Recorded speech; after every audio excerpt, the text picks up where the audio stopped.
This meeting is being recorded. Monique, there are a few people who've just emailed me asking for the link. So I think there's a few folks who are about to join us imminently. Okay. Julianne, did you pass the link on? Yes, I did. Oh, thank you so much. Thank you. Oh, was one of them Roz? Yeah. I just saw in my email that Roz was trying to contact me. It's the whole scroll down, right down to the bottom of the registration page. It kind of gets disconcerting at some point, I think, that registration page. You kind of give up before you get to the link. Yeah.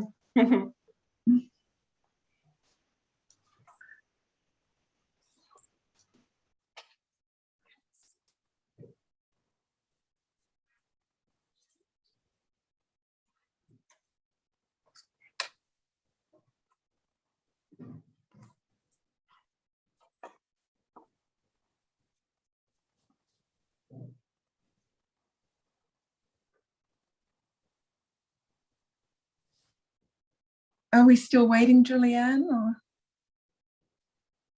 We are, but I think we should start. Okay. By the time we do introductions, we'll have people here. So thank you. Okay, so hi all. Wonderful to see you here this afternoon. I'm speaking to you from the unceded lands of the Ngambri and Ngunnawal peoples, along with other First Nations peoples. They have abided European invasion and lived continuously on these lands for thousands of years. I pay my respect to all those who live modestly on country. That's okay, they're still doing introductions. Hi, Kath, you might have to mute. So for those of you who don't know me, my name is Monique Rooney. I teach and research in the English program at the ANU, and I'm the co-director with Kath Bode of the newly formed Centre for Australian Literary Cultures, also known as CALC. CALC is an ANU research centre focused on raising the visibility. I mean, assume we'll learn what's happening on Monday. Beyond. But you know, there's been a lot of feet dragging. I mean, my impression is just running out the clock. I mean, about a month ago, if things weren't decided quick. The event tonight is part of CALC's 2022 CALC seminar series. You can email me, that's Monique Rooney. You can also find me on Twitter if you would like to receive notices about future seminars in this series, as well as other upcoming events. Professor Kate Mitchell is chairing this afternoon's event, so I'll just introduce her, and Kate will introduce Bridget Vincent. Kate is director of the Research School of Humanities at the Arts here at the Humanities and the Arts here at the ANU. Kate researches 19th and 20th century literary and cultural history, with a particular interest in neo-Victorian fiction and historical recollection in fictional narratives.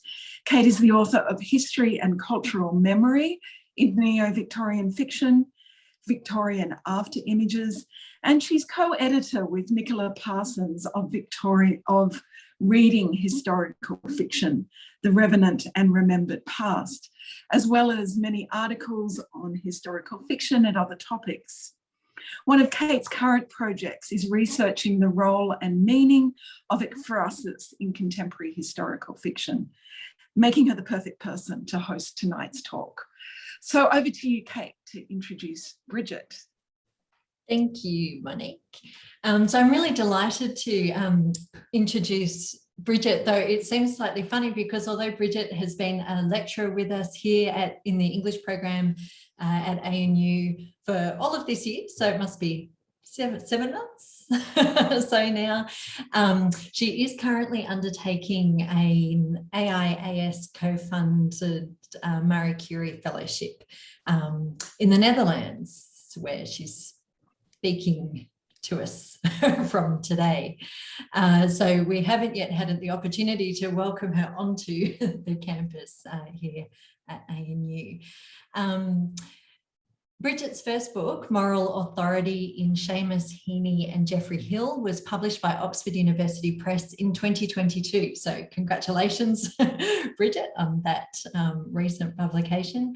She writes on modern literature and ethics, and her specific research interests include public apology in 20th century writing, ekphrasis, the lyric essay, ecocriticism and literary attention.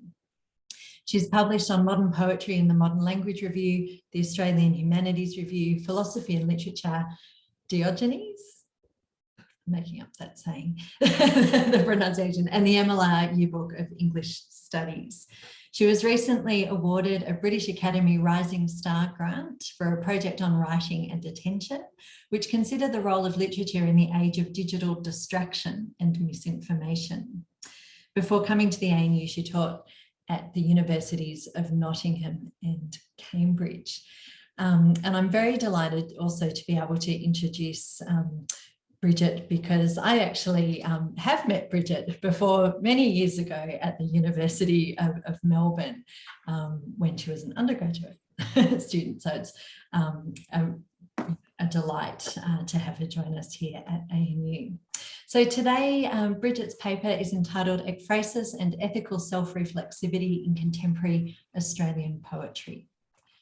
Thank you, Bridget. Thank you very much, Kate, and thank you, Monique, for inviting me. It's an absolute joy to be able to talk through some of these ideas with new colleagues, particularly because I'm thinking about the problem of ekphrasis and moral self-reflexivity from a kind of international perspective, and I'm trying to think through it now with some Australian poets. And so having the chance to do this in the context of an Australian seminar series is just, I think, going to be so generative and helpful. So thank you very much for having me. I will share my screen and then get started properly.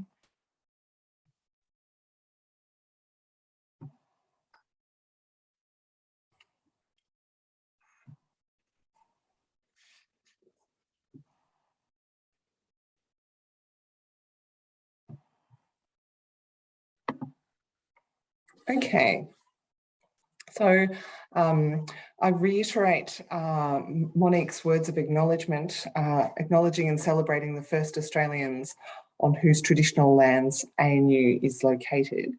I pay my respect to the elders past and present. And a content note before I begin.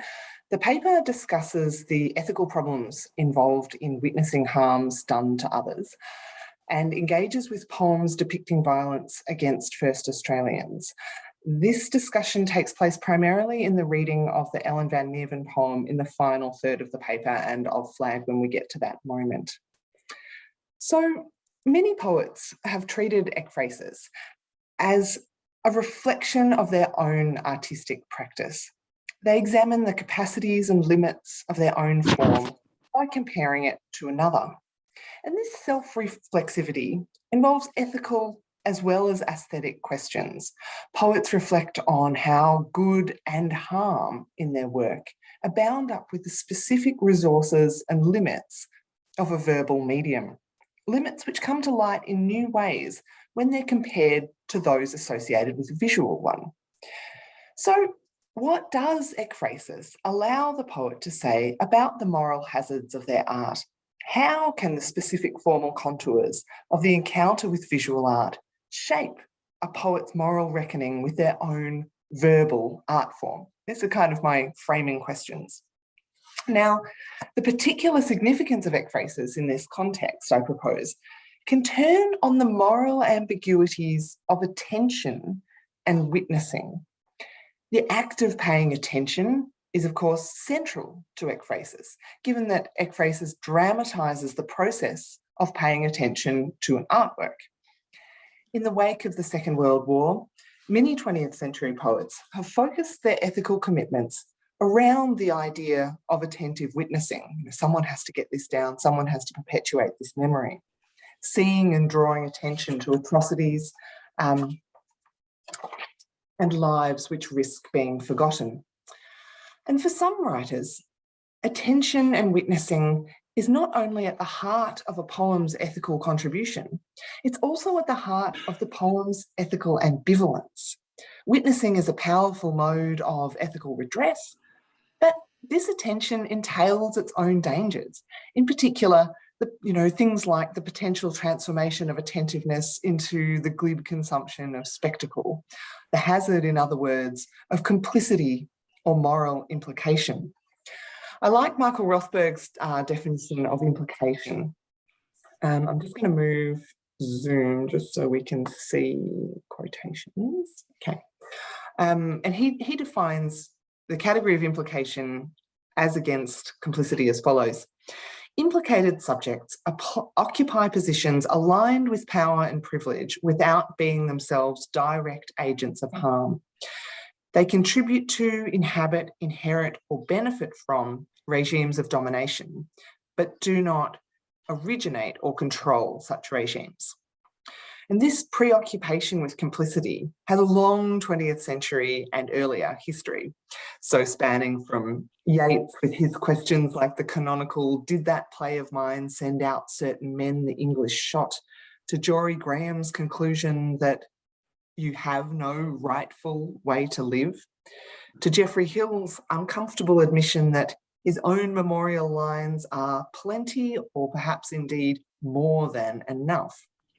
So the idea that I'm working through in this paper that's going to become an article is as follows, that for some poets, ekphrasis offers the opportunity to explore not only the experience of moral implication in itself, but also the forms of implication that are specific to the writing of poetry, particularly the poetry of witness.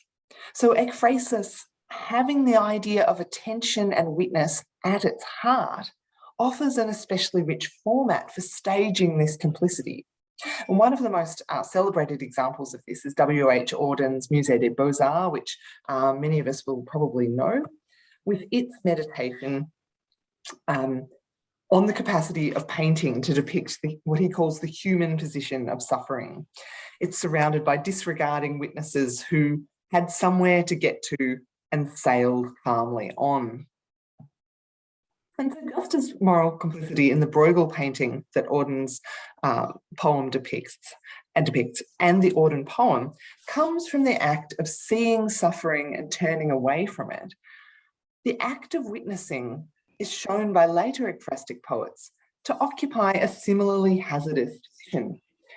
In Australia's specific historical and ecological context, these anxieties take on specific dimensions, as explored by such poets and critics as Sarah Holland Bath, Ellen van Meerven, John Kinsella, Michael Brennan, Paul Hetherington, Cassandra Atherton, and Lisa Gorton. So I'm thinking about the particularly Australian inflections of a phenomenon that takes place in poets in various cultural contexts. And in order to do this, I'll start by talking through an American example from Adrienne Rich before getting into readings of two Australian poems, one by Ellen van Meerven and one by Michael Brennan. Okay. The work of Adrienne Rich offers a useful counterpoint in this context, as her work evinces a long-standing preoccupation with witnessing and uses the ekphrastic encounter to tease out its moral complexities.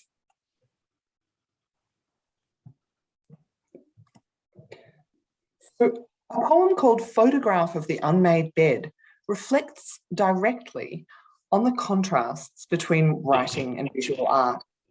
You have a phrase like, in a flash, I understand how poems are unlike photographs, the one saying, this could be, the other, this was. So the poem meditates directly on the hazards of attention and of images. It's preoccupied with the idea of complicity and with the kinds of wrongs that can be done indirectly by a diffuse set of agents. Harms, that is, that result from processes other than the direct intentional agency of one clearly culpable individual. So this poem is of particular interest, given that it's an ekphrasis about a photograph. When Rich compares writing to visual art, she isn't juxtaposing poetry against painting, but against photography, which opens up a specific set of moral anxieties around witnessing. If the ekphrastic poem's work can be to reflect not only on the poet's implication in moral hazards, but implication in hazards that emerge from witnessing itself, the photographic ekphrasis is something of a special case. Sarah Holland-Batt writes that the photograph sits, quote, at the nexus of evidence and art. As she argues, quote, the ekphrastic poet risks not only crassness or sentimentality, but charges of unethically appropriating the image for their own artistic effect and gain, and of attempting to monolithically impose meaning onto the image. And the rich poem engages directly with some of the harms done by images. The first stanza talks about unintentional harm, starting with the line, cruelty is rarely conscious. And in the second stanza, ties this to the harm done by images. The image isn't responsible for our uses of it. It is intentionless.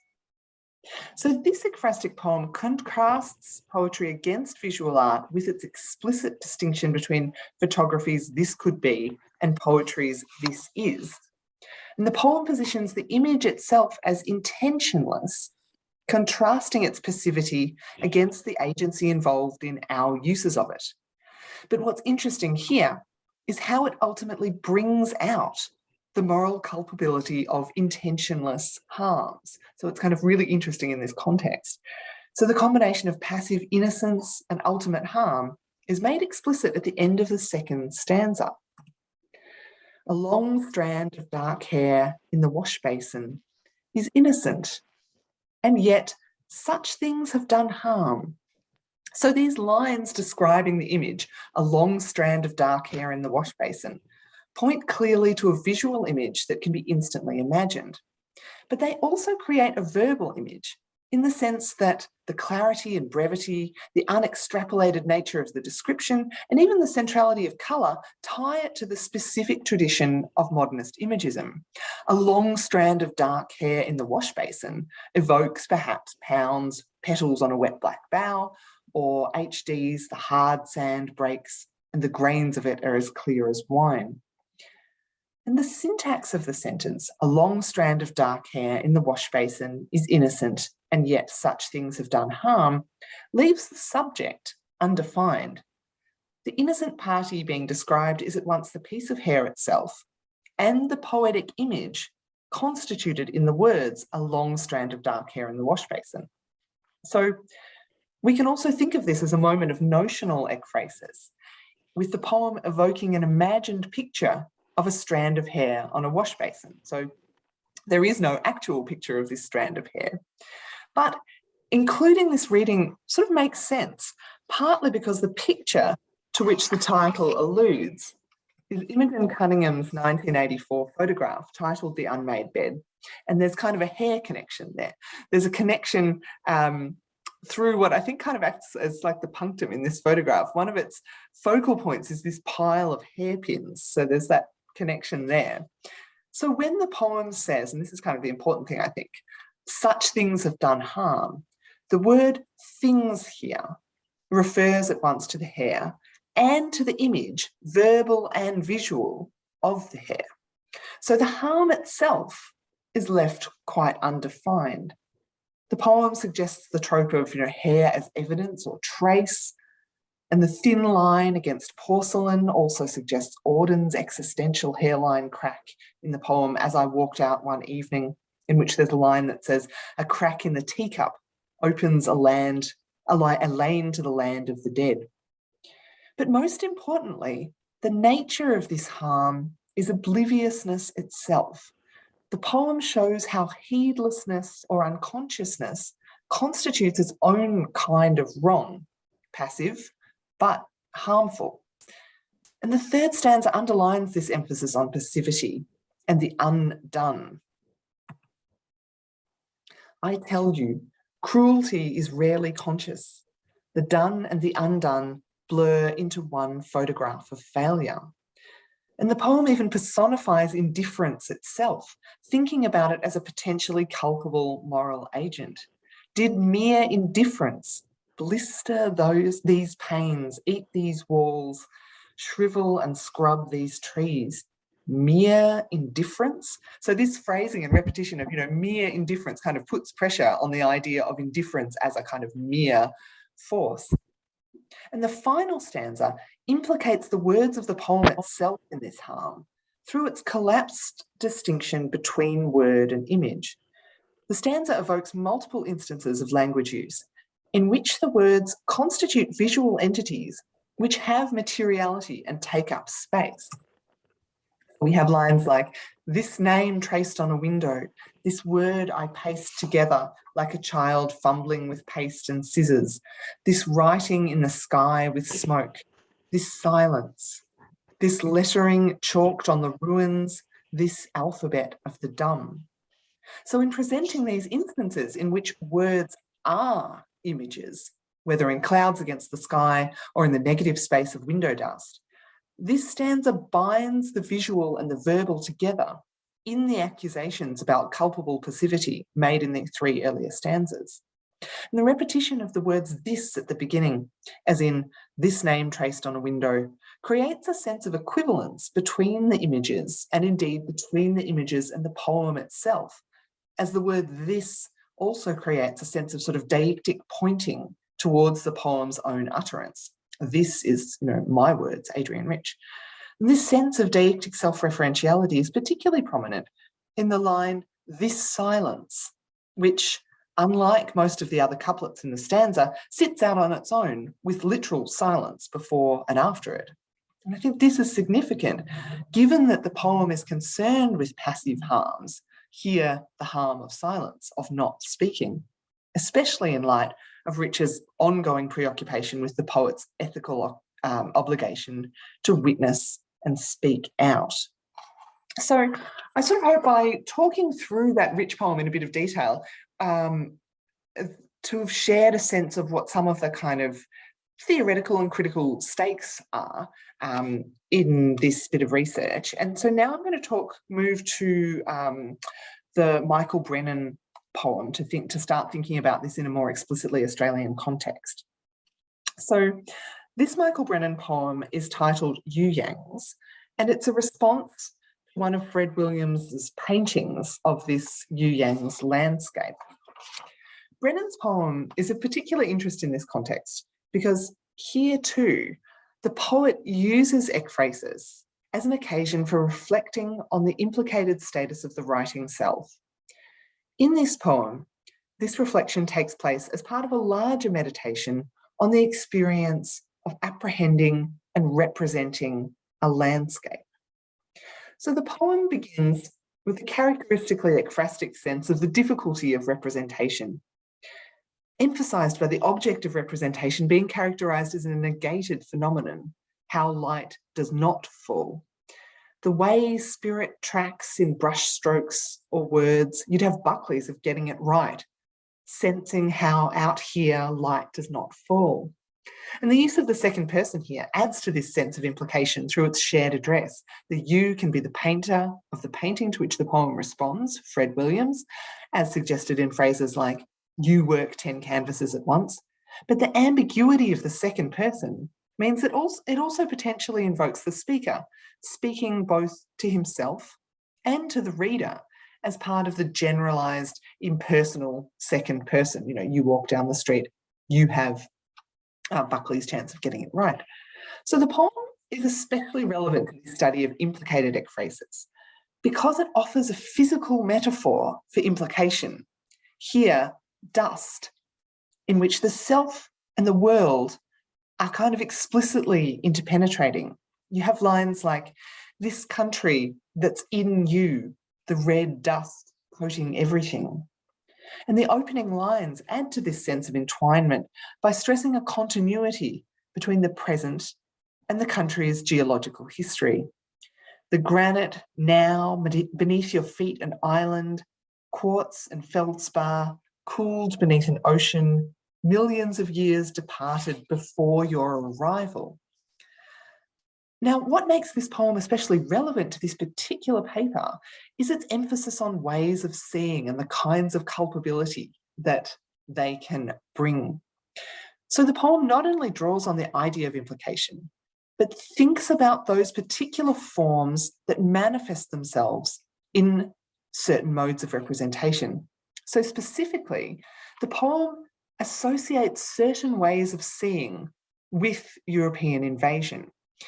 In particular, the poem is especially critical of those ways of seeing involving perspective and focal points, ways of seeing that the painter Williams himself eschewed. As the poem puts it, there is no foreground, no back. In an interview with James Gleeson, Williams famously suggested that in Australia, there is no focal point. Discuss. Seeing his preference for flatness over perspective as coming from the land itself. And the poem explicitly connects a pointing focused perspective with exploitative colonial logic, as in the following lines. The idea of elsewhere you leave behind, or end up like one of those figures in a landscape pointing the way ahead to something picturesque beyond the frame, the perspective warped by some new Eden, some ancient Arcadia waiting to be plundered, a lie like the emptiness gathered and named and transported here to build on. So what the painting and the poem both reject is this idea of elsewhere.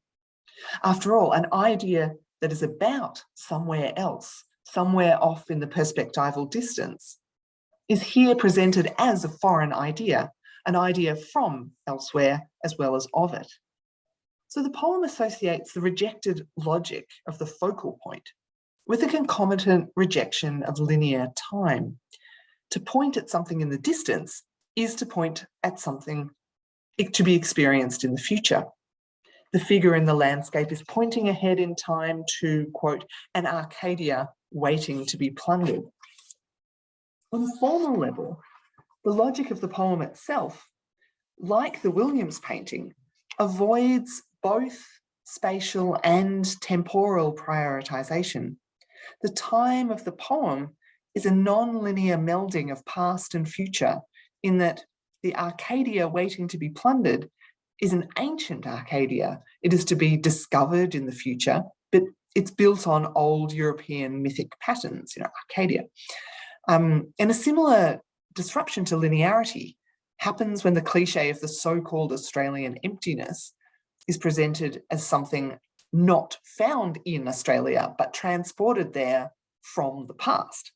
So here its historical status is emphasized by these three past participles that are kind of stacked with an emphatic extra and, the emptiness gathered and named and transported here to build on. The poem even uses the figure of a cathedral to illustrate what the painting rejects. Not only a focal point, but it's a classic European landmark which delineates time as well as space. So you work 10 canvases at once, though there's no focal point, no cathedral to wash time across, to track the changing planes of day, to assure meaning. So what's distinctive as well about this phrase is the way it thinks about the rejection of a single focus, not only on the level of the artistic product, but also on the level of Williams' process. You work 10 canvases at once. So I'm going to shift now to the Ellen van Nieuwen poem.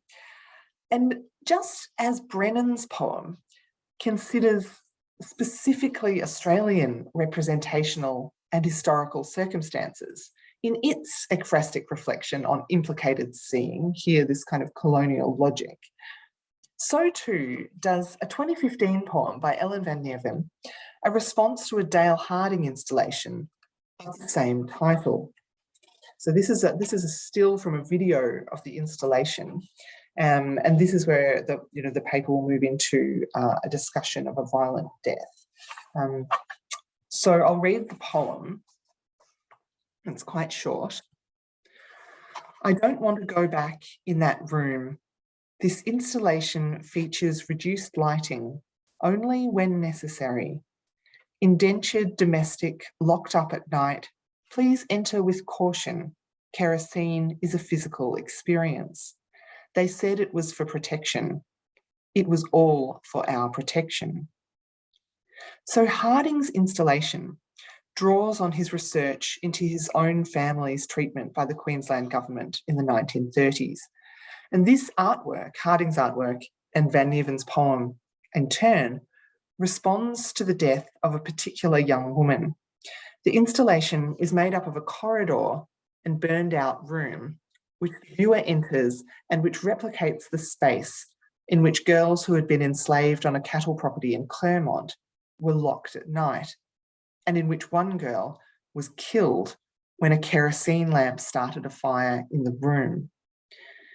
Now, Van Neven's poem is an especially notable and relevant text here because of the way that it handles the dimension of complicity here in the gallery-going experience itself.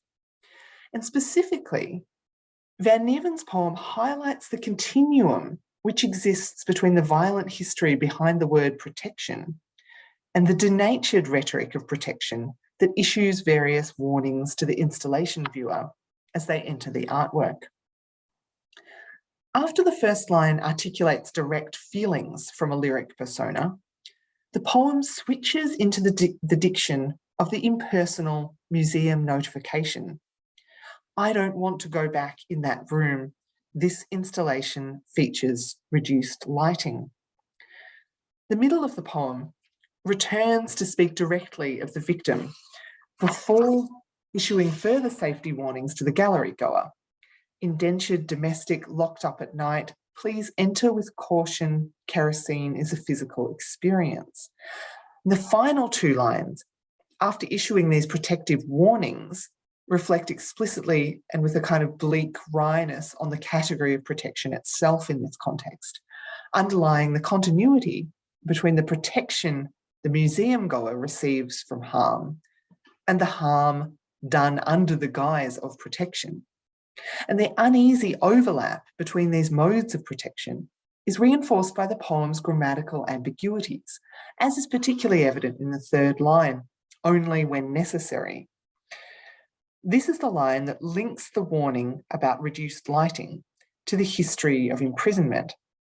And as readers, we're left with the sense that the phrase applies to both scenes, particularly given, the lack of any kind of grammatical separation.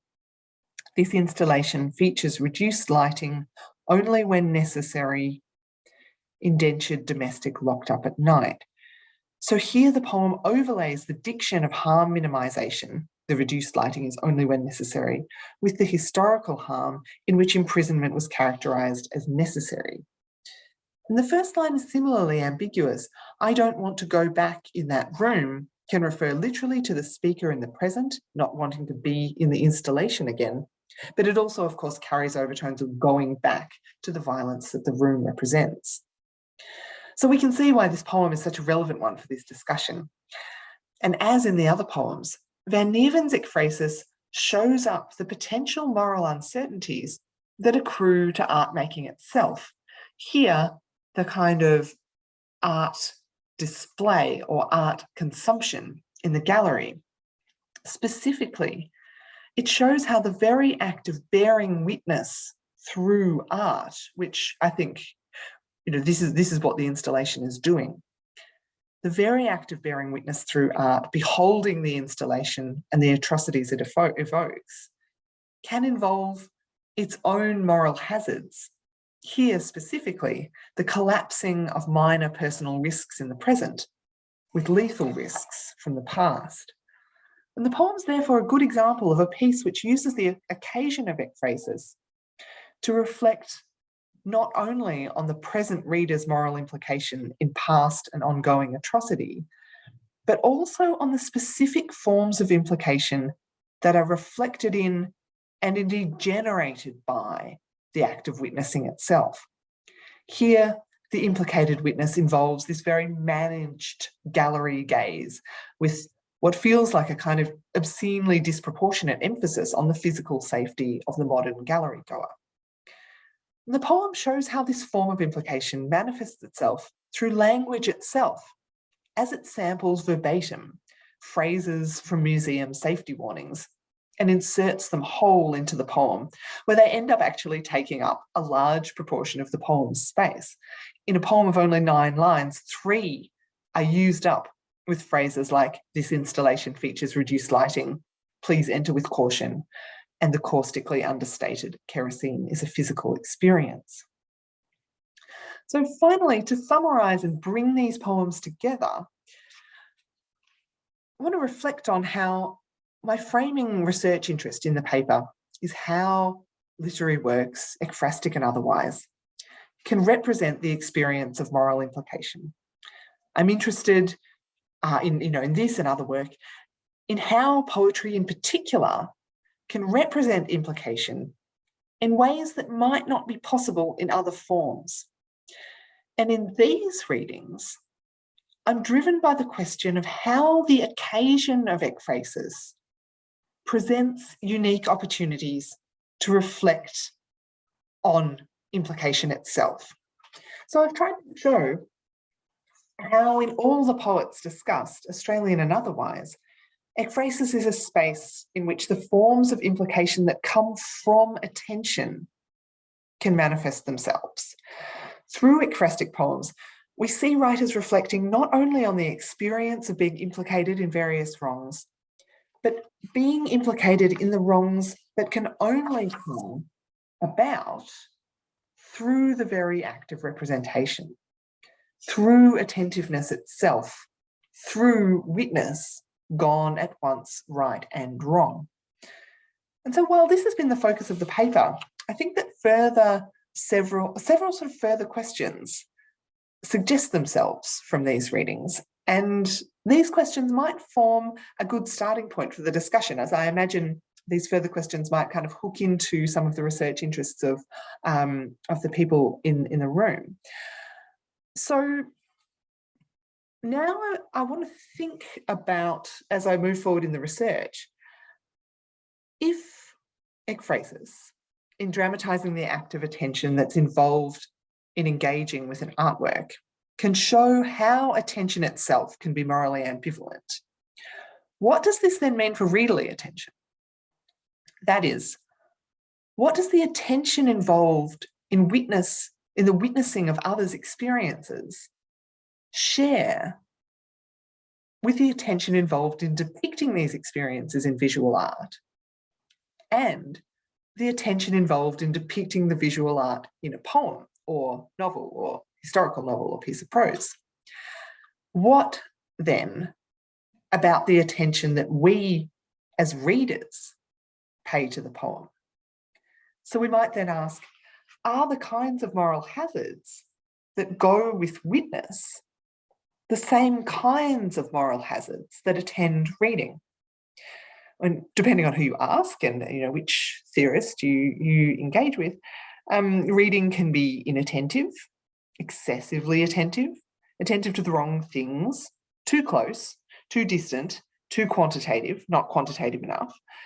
So how might we now ask, are the myriad of debates about reading and morality, including the current and slightly infamous borderline tedious method war discussions, themselves reshaped when the specific problems posed by ekphrasis are introduced?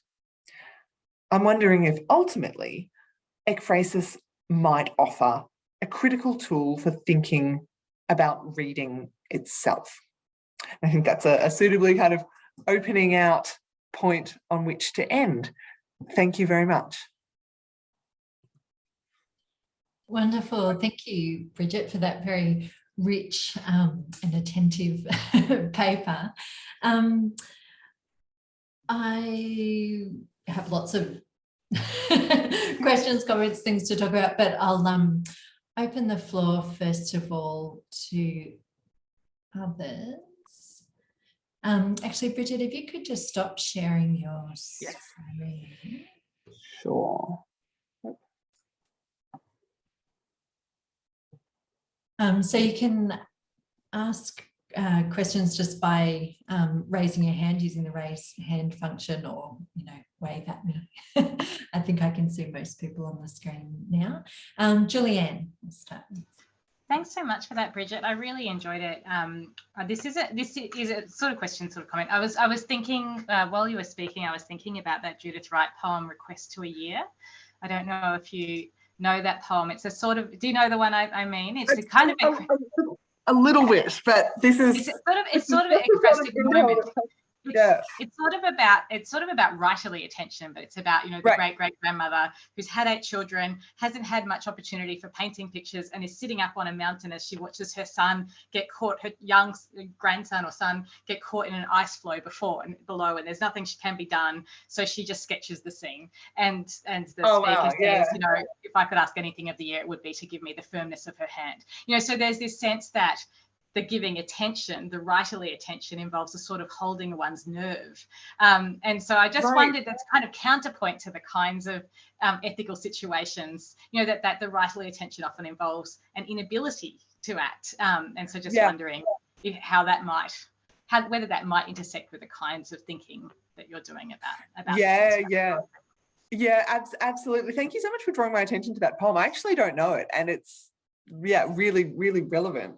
I mean, I think especially in a broader kind of Judith Wright and ethics context, in that, how so often Wright sees her writerly ethical engagement as doing as kind of acting where physical actions aren't possible. That writing as a kind of, well, sometimes belated compensation. I mean, I think that poem, that it sounds like this raises the really interesting question of what happens when writing takes up time and space and energy that could be spent on action. Because how often with Judith Wright, there's always this sense that, okay, so I'm writing about this, but I'm a bit guilty about the fact that I'm writing about this instead of doing something about it. But what more can I do? What more can I do, etc. So yeah, I think that overlay of guilt about inaction and writing instead of taking action, I think is relevant there. But also, what you say about writing instead of doing something is relevant here, in that, sometimes if you can't do anything, what you can do is write. And interesting also, just in thinking about First Nations poetry, in which in my reading, there isn't that kind of questioning, because as Melissa Lukashenko and other people have said, writing is an act of sovereignty for First Nations people. It is doing. Right. It's not a distinction. So I think there's a very different way in which Judith Wright might think about this, and Ellen Van Nerva might think about this. But I think Wright would be really interesting as someone who is, very ethically exercised, as a poet. Interesting counterpoint. Thank you. Really great paper. Yeah. No, thank you so much for that, because that's this is just the kind of input I was hoping for. So thank you. Kate. Thank you, Bridget. I really enjoyed your paper too. Thanks. Can you hear me okay? Yeah, just fine, thanks. Yeah. So I was thinking about ekphrasis in drama, and the way in which there's a kind of coerced complicity of the audience in looking at the art object and stage. And the first terrible example that came to me is the scene where the injured Lavinia is brought on stage in Titus Andronicus, and her uncle basically describes her terrible injuries. She can't speak because she's had her tongue cut out. And there's a really horrifying sense in which the audience is being inducted into a witnessing a kind of a aestheticized spectacle of violence. And then the other sort of dramatic example that came to mind, and I wonder if you've thought about it, you probably have, is My Last Duchess by Brown. Yeah, which it's really is also interesting. a dramatic monologue, but it seems to me to propose that same dilemma of coerced complicity from the audience. Yeah. Because there's a dramatic character taking control and making you look on at something, which they're both, you can see, but it's also being constructed by language or framed by language at the same moment. Yeah, that's so helpful, because I've kind of mostly been thinking about how the poems kind of stage their own complicit witnessing, and thinking about the reader. Yeah, I think looking to drama could be such a useful resource for thinking about the reader, and about the way in which readerly complicity gets generated by this form. And there's such useful examples, because I thinking about my last Duchess, I think there's so much that could be done there with this, as you say, induction of the reader, and that's very, very interesting for the idea of implication that happens in the moment of reading as a result of reading, because the audience perhaps before that were not perhaps complicit, but they become so in and through that moment. So that's really helpful for thinking about the kind of temporal aspect of this, which manifests itself differently and with interesting differences between kind of poetry and drama, and then what happens in the dramatic monologue. That's so helpful. Thank you. One of the things, if I can jump in on that there, that I was struck by in that last poem that you were looking at was the way that you were talking about the syntax, and how it's not a sort of easy poem to read, like the syntax describes kind of readerly experience. And I wonder whether that also, what the implications of that are for implicating the reader, in the sense, I don't know if you've read any of Dominic Lecapra's work on empathetic unsettlement. No. But he talks about the idea of empathetic unsettlement as kind of being responsive to someone else's trauma, but this kind of movement, responsive to it without identifying with it. And it's an interesting sort of discussion where I wonder whether the poems sort of function differently in relation to how they produce the implicated subject, depending on how much they disrupt the readerly experience of reading, so that it's not immersion in a trauma. So, Ekphrasis, as you've said, all about attention, and can be a kind of critique of spectacle and that kind of thing.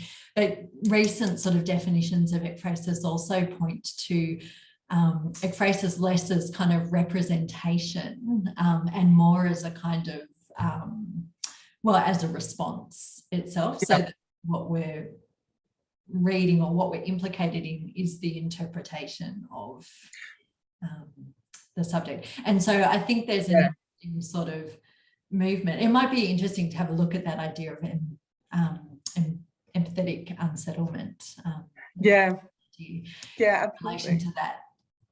So it's not that it ever erases the implicatedness of the subject, but this kind of possibility of trying to move between being responsive without identifying. And that last poem seemed to have different subject position, like on the one hand, you almost become the the us of the it was for our protection. But I wonder what that sort of disrupted reading experience does to that immersion.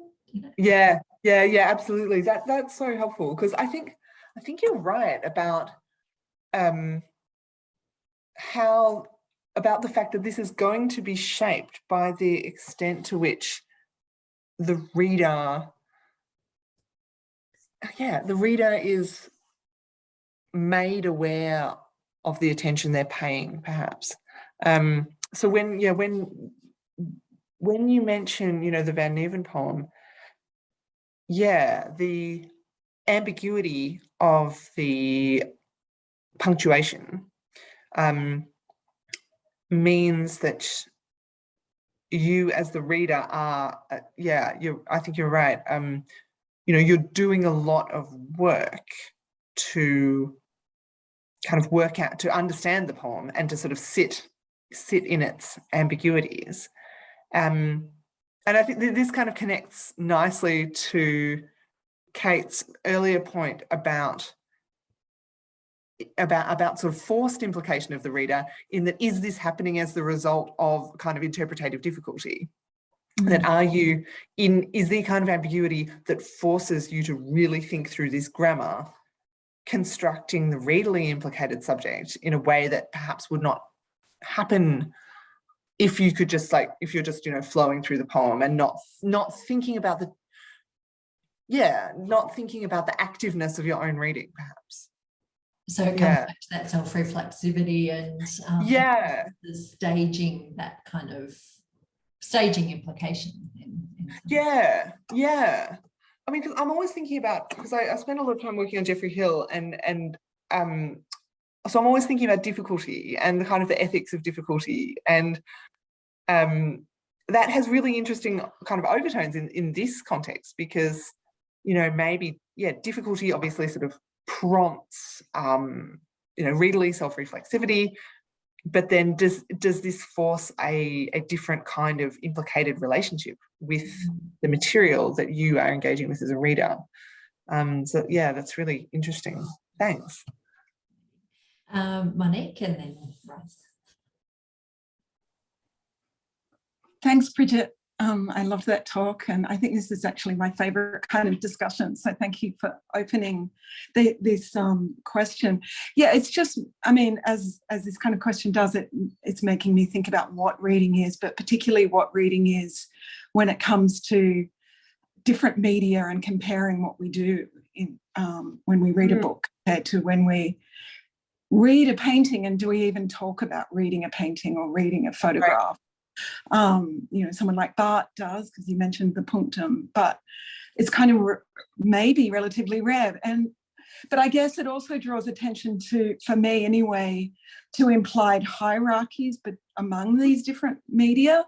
So, for example, if you go to an art gallery, I mean, how many people look at the painting and then look at the plaque that describes what the painting is at some level? So a kind of, there's always a verbal description of a visual image, it seems, but whereas there's not necessarily, it's less common for if you think of graphic novels, sure, or some kinds of poetry, but visual images accompanying verbal text is sort of relatively uncommon, I suppose. So it makes me think about kind of confidence when it comes to talking about visual language, and whether or not we're confident as readers of visual language generally. Like the explanation in the art gallery seems to suggest we can't just look at a painting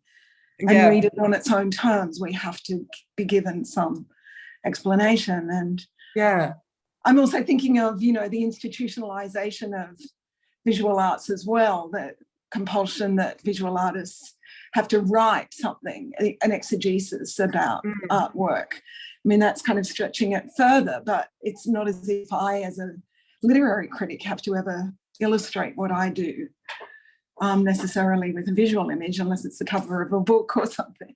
So it's not really an answer to your question, but I guess something to do with what the visual image is, and whether we can talk about it as a process of reading apart from, say, duration of attention.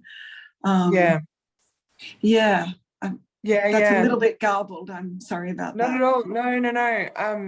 No, I think that's so helpful, because it kind of, I mean, I think that's such a rich question, because it forces us to, you know, come back to definitions of ekphrasis in some ways, in that, you know,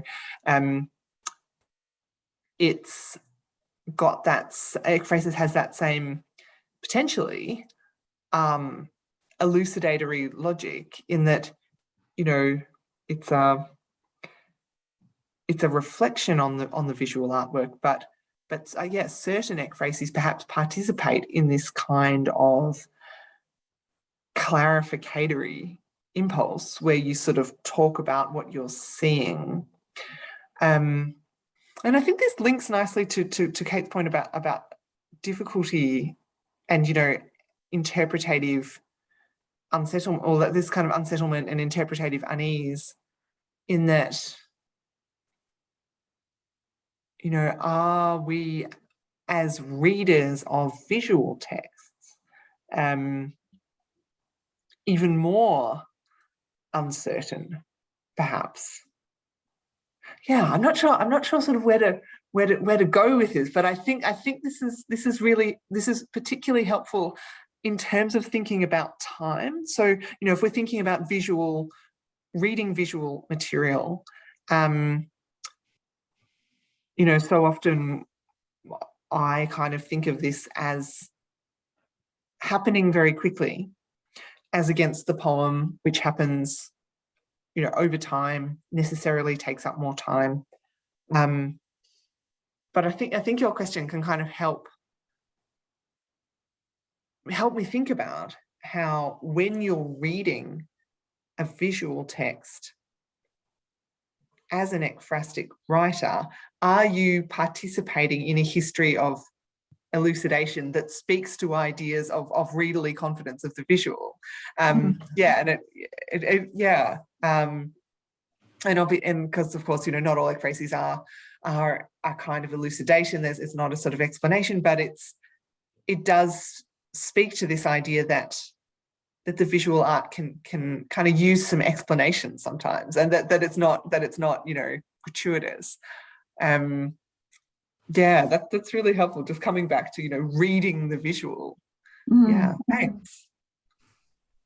Ros.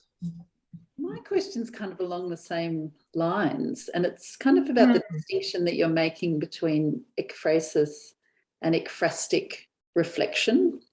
And I was thinking particularly about the Brennan take on the Williams artwork. Yeah. Because it's quite removed from the artwork, Brennan. Yeah. Like quite distinctly removed, you know, things are added in, and, you know, kind of to the point that I was wondering, is it really ekphrastic? And I suppose that, and where does that line fall for you, or in this argument, where it becomes something like something of itself rather than actually ekphrasis? Yeah. Well, I think this forms part of the, I think your question sort of participates in some of the thinking I'm doing as part of the larger project about how the act of writing an ekphrastic poem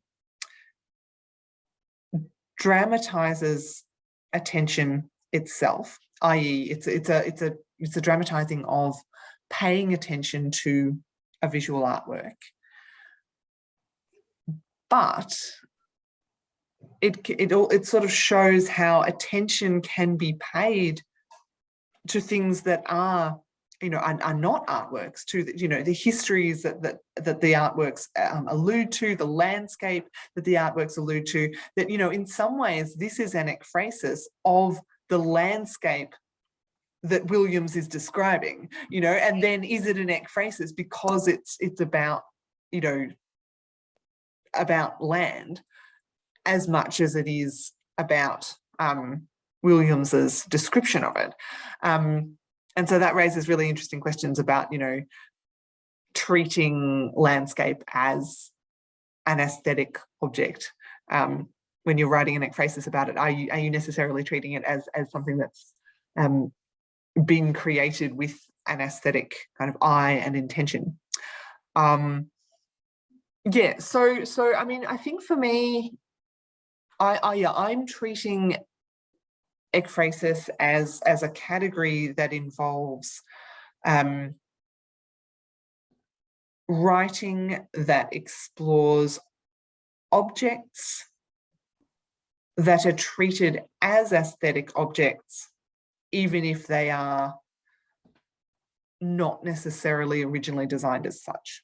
So I think that when the writer brings to bear attention on an object in a way that treats it as an aesthetic object, it involves a different kind of attention than the kind of attention that you would bring to bear on an object that's not seen as aesthetic. And this is mostly to do with the burden of interpretative effort that I think Kate was sort of bringing up earlier, that you know, that if you look at the landscape as though it's an aesthetic object to be interpreted, you are obliged to engage in a kind of active reading in a way that you are not if you're seeing the landscape as something that's not kind of created with an aesthetic eye or intention, even if that's all an artificial process anyway. So that, you know, it's that sort of imposition of an imagined artistic agency, even where it might not exist. Yeah, does that sort of speak to your I mean, now I'm troubled by the word aesthetic. Yeah. But no, that's super interesting. Yeah, because it's so I'm sort of I'm not kind of restricting the category of ekphrasis to writing that's about works that we would necessarily acknowledge as art, but works that are being treated as the product of aesthetic endeavour. I'm going to go with that. Even if they are actually just found objects. You know, what happens, I always talk with my students about, you know, what's the status of an ekphrasis about, you know, a Marcel Duchamp urinal, say, you know, is this about an aesthetic object? Is this about an object that's been turned into an aesthetic object by virtue of its framing, etc.? But yeah, so I think you raise an important question, because the object in relation to aesthetic effort is a really important part of the way you define ekphrasis whenever you work with them, I think. Yeah. Also, thanks. The object in relation to interpretive effort, because maybe the distinction there might be that whether the speaker is looking at a landscape or the painting of a landscape, there's different levels of interpretation that are absolutely. I mean, one of the things that I kind of want to do next with this is think about the way in which interpreting landscape as art in certain ekphrases might be itself interestingly morally problematic, in that, you know, it's not what it is, and you know, you're sort of throwing a filter over something. Thanks. And I won't that relationship of whether you're looking or whether you're looking. And I think I'm definitely looking. Sorry. Yeah. We can talk about it. Paul, did you have a question there?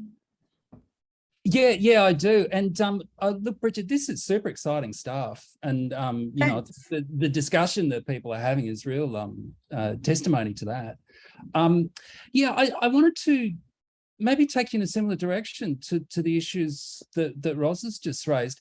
I was thinking about some of the things that poets say about the process of composition. And I'm thinking the amount of times you find people talking about composition in relation to an image or a scene that has in some way seared its way into their mind. Yeah. You know, so like Ted Hughes, I think, talks about composition that way. And I think Eliot does at certain times too. I mean, he talks about poetry writing as this exorcism of this, you know, horrific thing that's kind of lodged inside. But as much as someone talks about composition that way, it particularly in relation to trauma and the kind of images that sear in the mind through traumatic events, that almost sounds like a kind of ekphrasis in its own right. Right. Yeah. So I wanted to ask you about that, just in relation to the move to kind of generalize the idea of ekphrasis towards the end of the book. Yeah, that's so helpful. I mean, I think that there's really useful work to be done in thinking about how the category of ekphrasis can be used to think through literary processes that might not flag themselves as ekphrastic, without expanding the category so much that it becomes all-encompassing and not helpfully structured. So I think, absolutely right, that there's a connection there to the idea of image making that figures so prominently in some poets' discussion of their compositional process. And I think what's interesting, just thinking about what you've said there, is the way this talks about the temporality of composition. So if you think about an ekphrasis, there's always a sense, I think always, Kate might have interesting ideas about this as well, that of the visual artwork as prior, certainly as existing prior to the composition of the poem. But the kinds of accounts of image making as part of a compositional process, ekphrastic or otherwise, I think often involves the poet imagining the image as something that is created as part of the process of creating the poem. So it's not kind of temporally prior. So there's an interesting counterpoint there, I think. But where there's an interesting connection, I think, is that the fact that this is still an idea of image making.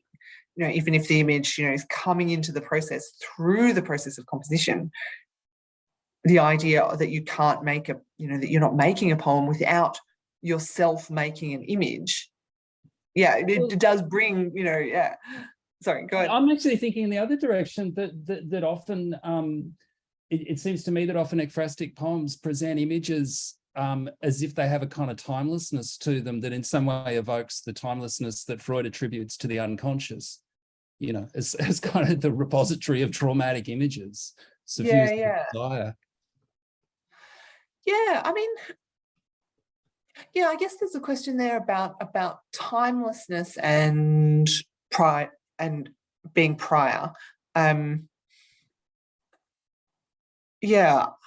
I think some ekphrases, treat the originating artwork as something that exists prior to the process of poetic composition. But there are different relationships to the artwork's historical specificity. So I think some ekphrases treat the art object as something that could exist anywhere and at any time, and then others think about its very specific kind of historical location. So I think the Van Neven poem that has a very particular, that implies a very particular locatedness, both of the making of the poem and of the experiencing of it, in the present. So there's, I think, an interesting tension there between kind of the idea of the image as prior and the image as prior and timeless, which I think is there in some and not others. Yeah, thanks. Yeah, thank you. Thank you. It's fascinating stuff. Thanks for, yeah. That assumption, isn't there, that an artwork can bring an image into the present, so that sometimes it's about collapsing that distance. So rather than timelessness, maybe it's a kind of collapse of, certainly in historical fiction, I think it's sometimes kind of immediacy of the past, we might in other ways think is no longer available. It throws back on representation and all of that kind of thing, that it is something about the immediacy of that gets activated. I mean, but each time you look at the painting in the gallery, it looks like you're in the present tense of, you know, what that image is. There's something about time, image that defeats chronology to a certain extent. Yeah, I mean, it comes back to Monique's point about like the visual reading process and the time involved there, right? So there's the time of the production of the visual image, and then there's the kind of immediacy of the experiencing of the image, which they might kind of connect interestingly too. Yeah. Mary, I can see your hand up there.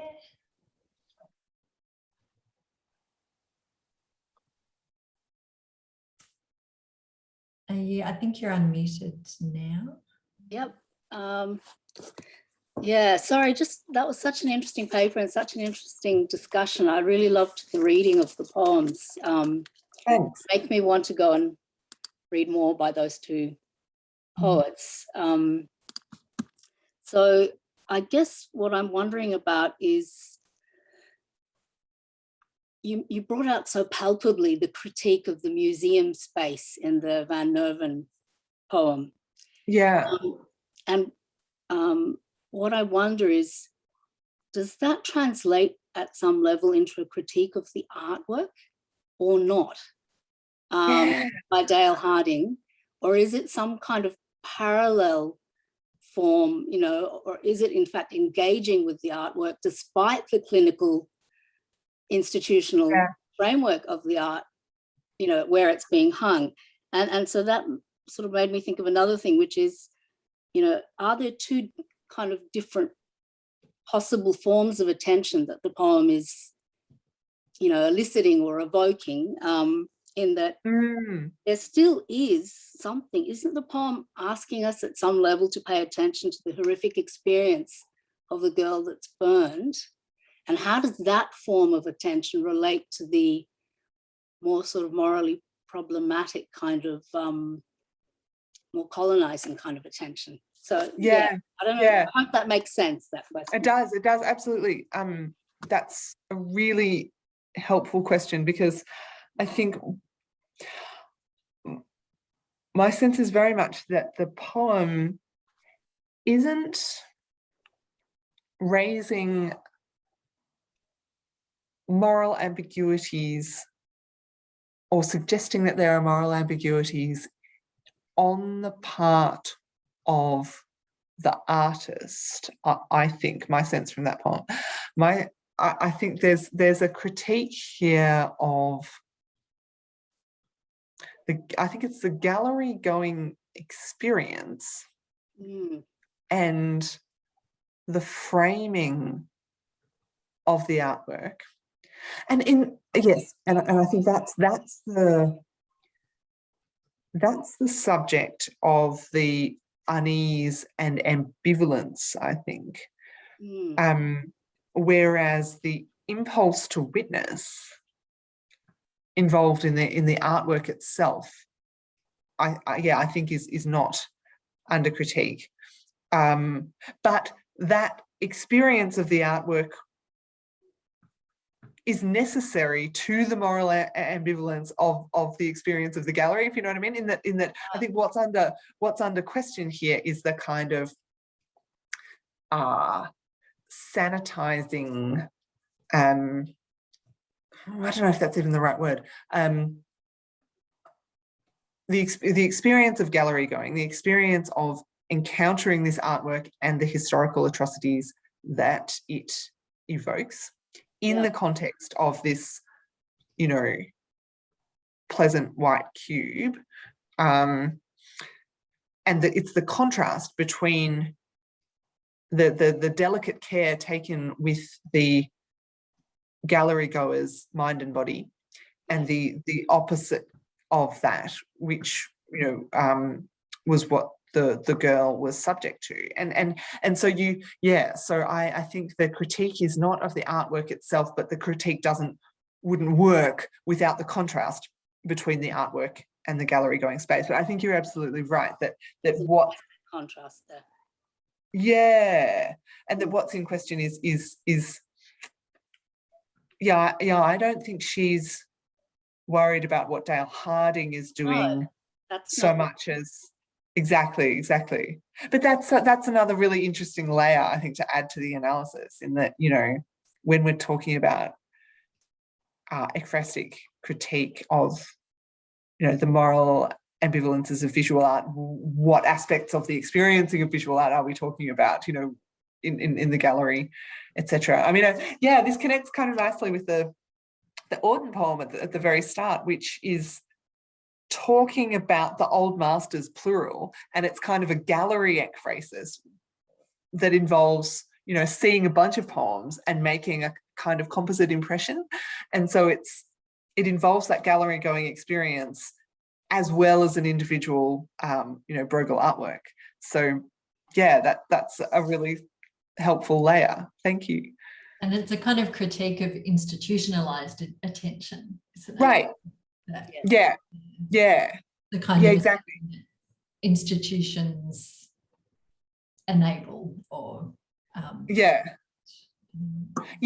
or steer, like the institutional kind of circumscribing of attention, perhaps. Because you wouldn't kind of prepare yourself for the artistic experience in the same way if you didn't have these warnings. And maybe that attenuates the artwork. That's interesting. We have to go one more. Money. Sorry, it seems greedy to ask another question, but I'm just interested, and I guess this is generalising the points you're making about ekphrasis a bit again, as I did with my last question. But it's a question, I guess, personally for you, whether you find, say, a visual image of something, if it's a disturbing content, more shocking than if you read it. So, so just at the moment, I'm reading Atessa Moshfegh's Lapvona, and all the reviews have been about how grisly and disgusting it is because of its kind of pornographic and scatological content. But then it's also describing people being murdered and treated abysmally. And so as I read it, I'm kind of just find myself curious about these registrations of shock, which I have it if I look at the cinema, if I look at images, and something to do with what you're describing, and all at onceness and a collapsing something. So it's just a question for you, whether there's a line there. I mean, I feel like they are, for me, I think they're different, and I guess because, you know, with a visual artwork, you can, this sounds simplistic, but I think it's the crux of the thing, that with a visual artwork you can close your eyes, and you know, whereas you can't block out, you know, words that have entered your consciousness and sit there, you know, marinating, and it's awful, but so I mean, I think, I think that there's something to reflect on in what you say about time, and about the way that the literary work's representation of things that need to be witnessed stays with you, because I think that kind of cuts to the heart, perhaps, of some of the ethical tensions here, in that you, in order to have this kind of verbal artistic experience in which you engage with someone else's trauma, it involves the time taken to read, and then the time that the words, the time for which the words stay in the mind and body. But that raises the question of kind of aesthetic pleasure as well. This time is part of what makes it interesting and beautiful, and is it problematic that this experience of someone else's trauma is bound up with this temporally persisting aesthetic pleasure. So I think there's something about time in there, and I think for me something I've read, although I don't know, I'm sure we can all think of images that we can't erase from our memories, but I think that the descriptions stay with you in a different way, because you've had to come back to the earlier point, work to understand them, I guess. I don't know, it comes back to your point as well about, like, are you working in moments of visual interpretation in ways that I'm perhaps not giving visual interpretation credit for as well. Thank you. No, thanks. Well, I think we'd better finish up there just before 6 o'clock. Thank you, Bridget, for such a rich and fascinating paper, and it's obviously generated a lot of interesting discussion around it. So, thank you for coming and presenting. Thank you, and thank you so much for having me. And I thank you so much for the wonderfully engaged, serious, having a think together opportunity that it's like the ideal seminar culture. So thank you, fantastic. If this is what the calc seminars are going to be like, then what luck for presenters. So thanks everyone for making that very, very helpful and interesting for me. Lovely to talk with you. I've got a lot to go away and think about now, I think. Wonderful. Excited to hear more. Thanks. Monique, did you have anything that you needed to close with? Nope. Thank you, Kate. Thank you. That was one thing I needed to say, is thank you for the beautiful hosting, sharing. Thank you. Thanks so much, everyone for coming. Thanks for coming, everyone. Bye-bye. Bridget, there's some nice comments for you in the chat. Yes. Oh, I see. How nice. Yeah. A few people that were having to run off this week. Yeah. And some useful reading suggestions as well. Terrific. What a great seminar series. In terms of the discussions. It's been much. Well, this was a top-notch one, but the others have been really good as well. Such this makes me thanks so much, Kate, for all your expertise bringing to bear this. Your paper I'm sorry, I spoke too much. I was going, okay. No. Such an interesting, I obviously find it such an interesting Your paper on Ekphrasis is coming up soon, right? Is that right? Oh yeah, God, yes, I am giving a paper on Ekphrasis. Actually, for the So that'll be interesting in itself, because so everything they do is Ekphrasis, really. Like art historians, they often describe artwork critics and so on. So it'll be interesting to see how that goes. That one's going to be, I think, focused a bit on the on pre-Raphaelite art. Oh, right. Yeah, cool. Is that for CAS? For CAHAT. Oh, okay. I haven't seen any advertisement for that. I'll have a look out for it. It's not till October. Okay. Oh yes. By soon, I don't mean soon. What am I doing? Sorry. Yeah. Bridget, are you happy for this to be uploaded to the YouTube? Yeah, no worries. Great. It's nice to have them there for other people too who couldn't make it to listen to them. Yeah.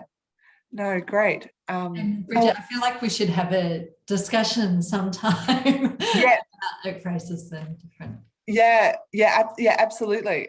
Particularly across genres and periods as well, or sort of periods. But yeah. And particularly maybe around witnessing and so on too, because one of the things in historical novels is they often do use it as a kind of a witness to a sort of silenced past or a traumatic or contested past. In the Memory Studies Network, Dominic LaCapra, oh God, his name's gone out of my head. Michael Rothberg. Is part of that. So we actually got we had his implicated subject a month or two ago as our he was there in the discussion. It was quite cool. I mean, I think that's a helpful book. And it made me want to do more reflection on kind of fine formal distinctions. What does it mean to think about an ekphrasis about a photograph versus it made me want to think like a very formalist kind of critic. That was a really interesting point you made about ekphrasis of a photograph, because I haven't actually written on that exactly yet, but I've written other stuff on photography and and historical fiction and the sort of emergence of photography in the 19th century and things like that. And I've sort of got, as part of my project, this sort of list of novels that are actually that include